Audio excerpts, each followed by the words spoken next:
been a while since I last posted a video, but my wife and I have been busy traveling Asia as we continue our search for the best place to live, either full-time or as snowbirds. We've watched countless videos showing low prices, breathtaking landscapes, and amazing food in Asia, so we were very excited to check it out for ourselves. Our first stop, Seoul, South Korea. I think Korea is a country that has a lot to offer. It's very, very innovative as well. And I think infrastructure and technology wise, it's very, very advanced. So I think that makes it like a really great place to live. Home to over 25 million people, Seoul is one of the largest metropolitan areas in the world. Surprisingly, South Korea was very different from other Asian countries we visited. It is underrated, and more people should consider at least going to Seoul for a visit. And with great healthcare and a low crime rate, it might even make a great place to live long term. But like any place, Seoul has its pros and cons. In this video, I'll share some things we loved about it, and also some reasons why this city might not be the best fit for us. One of the things that stood out the most was how green, quiet, and walkable Seoul is. The city is heavily investing in its green spaces to ensure every resident lives within 5 minutes of a park or ecological area. This massive transformation, costing over $500 million, is turning Seoul into a botanical city. We love touring the extensive gardens and walking paths around historic sites like this ancient palace, which dates back to 1405. Having lots of greenery is something we are looking for.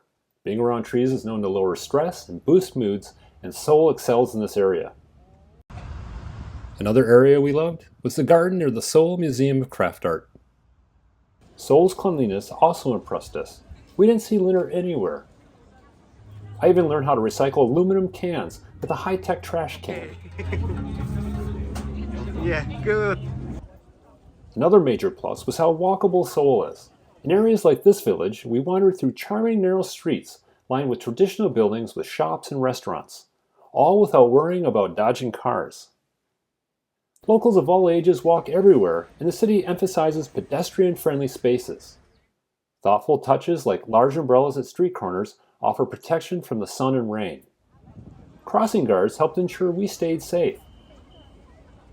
Seoul's compact layout and walkable neighborhoods made it easy to get around on foot. For places further away, Seoul's public transportation system is efficient, clean, and reliable. When we took the bus from the airport to our hotel, buying a ticket, finding the bus stop, and loading our luggage was easy. The buses were on time with cushy seats. The city subway system, recognized as one of the best in the world, boasts over 20 lines and 300 stations. Bike lanes are available too, although renting a bike might be tricky for taller visitors. We also loved that they had bus routes and dedicated lanes, able to whiz by traffic. We didn't take it, but a self-driving bus runs here in the mornings. It makes a round trip of 16 miles, and they are planning to add more autonomous early bus routes in the future. Plus, the government is committed to improving air quality and has invested billions in reducing pollution. Their goal is to be carbon neutral by 2050, which includes greening public transportation, encouraging electric vehicles, and installing eco-friendly systems in homes.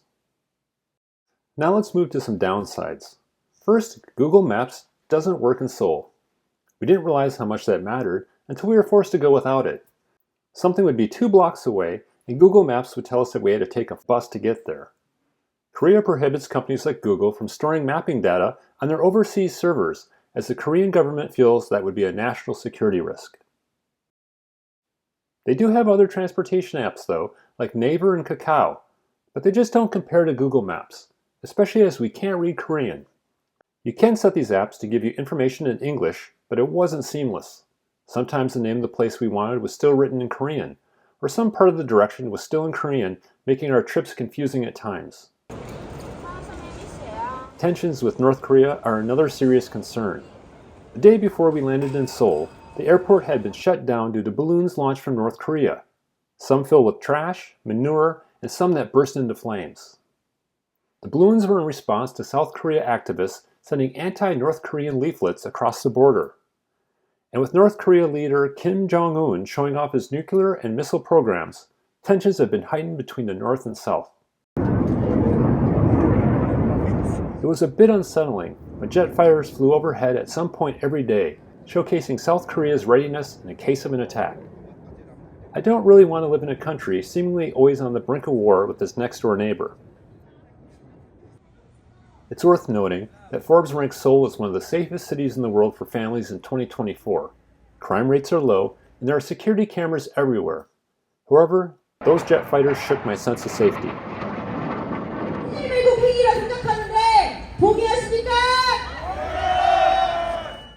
South Korea's political climate is in turmoil.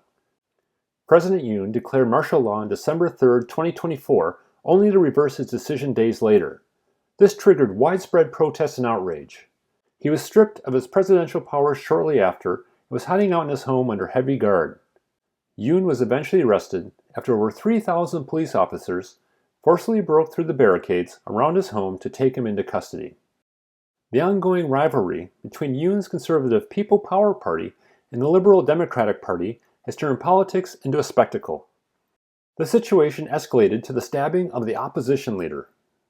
The polarization between these two parties makes it hard to see a path forward.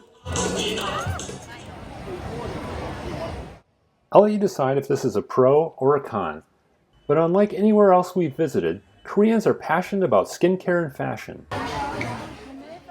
Skincare stores are as common as 7-Elevens in other countries, and high-end clothing shops can be found everywhere. Neutral colored clothing seems to be particularly trendy here. If I moved here, I would for sure have to upgrade my collection of t-shirts and hoodies. South Korea is renowned for its technology, and Seoul is no exception. The city has some of the fastest and most affordable internet in the world, and investments in 5G and 6G networks are paving the way for even better connectivity.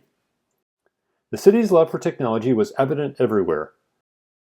At some restaurants, we ordered our food with a tablet, and in one spot, a robot even delivered our food to the table.